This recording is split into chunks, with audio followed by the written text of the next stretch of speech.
New Year's Eve draws millions into dense, chaotic spaces. We tend to believe that the presence of friends, loud music, and bright lights creates a protective barrier against external threats. However, this environment functions as a sanctuary for predators, using the celebration's own energy to mask their movements. A massive public celebration provides complete anonymity.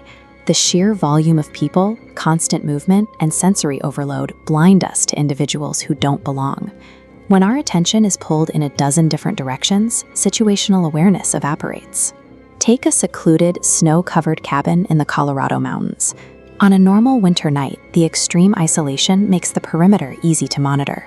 But once a loud holiday party begins inside, that environmental security disappears.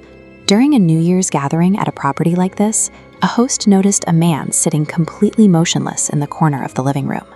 While the music blared and 50 people drank and danced around him, the stranger just stared silently out the window into the dark tree line. He was relying on social camouflage. In a large group, the host assumes the stranger is a guest of a friend, while the guests assume he belongs to the host. Because everyone believes someone else has vetted him, the threat remains entirely unchallenged. The dynamic shifted rapidly at midnight. The countdown began, the crowd rushed out onto the patio to watch the fireworks, and the living room emptied. Suddenly, the host was alone with the motionless man in the corner.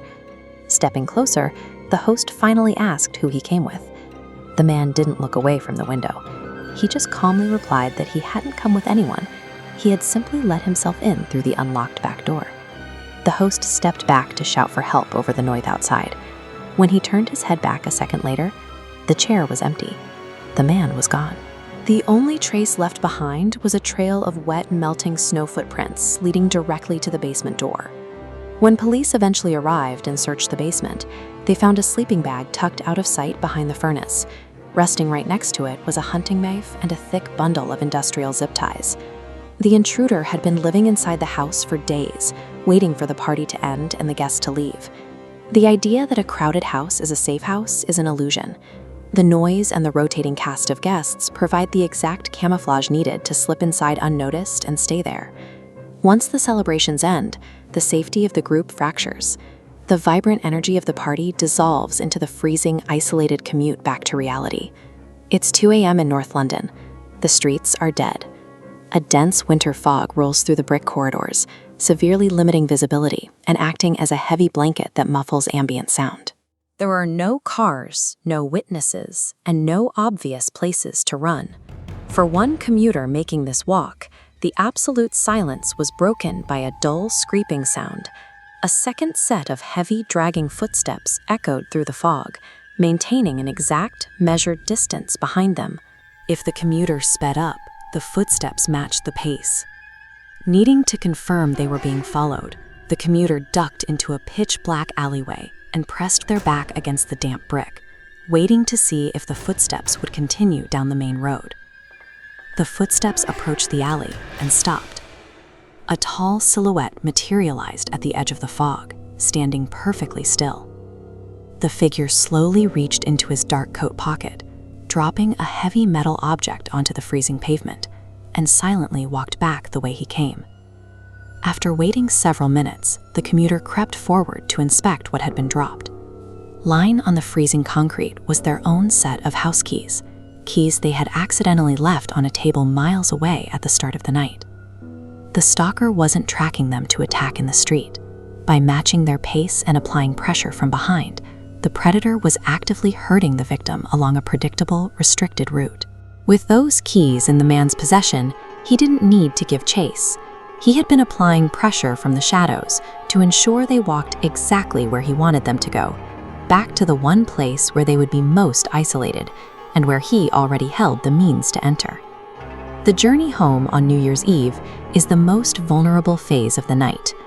The emptiness of the early morning hours allows predators to track, manipulate, and corner targets with zero interference.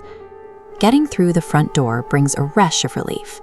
We throw the deadbolt, turn off the lights, and let our guard down, trusting the structural barrier of our homes to keep the outside world away.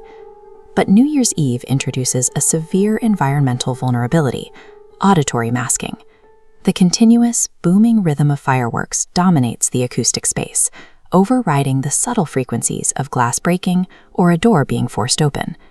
This waveform chart demonstrates auditory masking.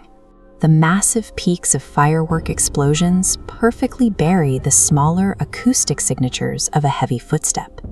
But that illusion shattered when the fireworks suddenly paused.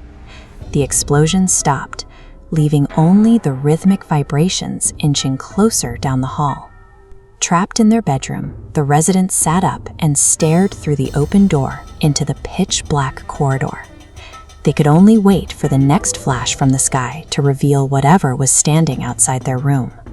A massive white mortar shell finally detonated outside the window, casting a stark, blinding light across the apartment.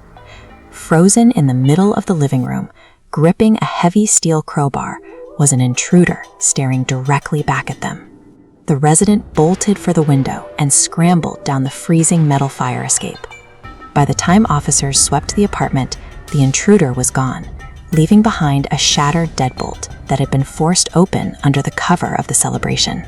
We celebrate the New Year by filling the sky with noise and light, but that exact celebration creates the ultimate sensory shield for a break-in, turning the sounds of a holiday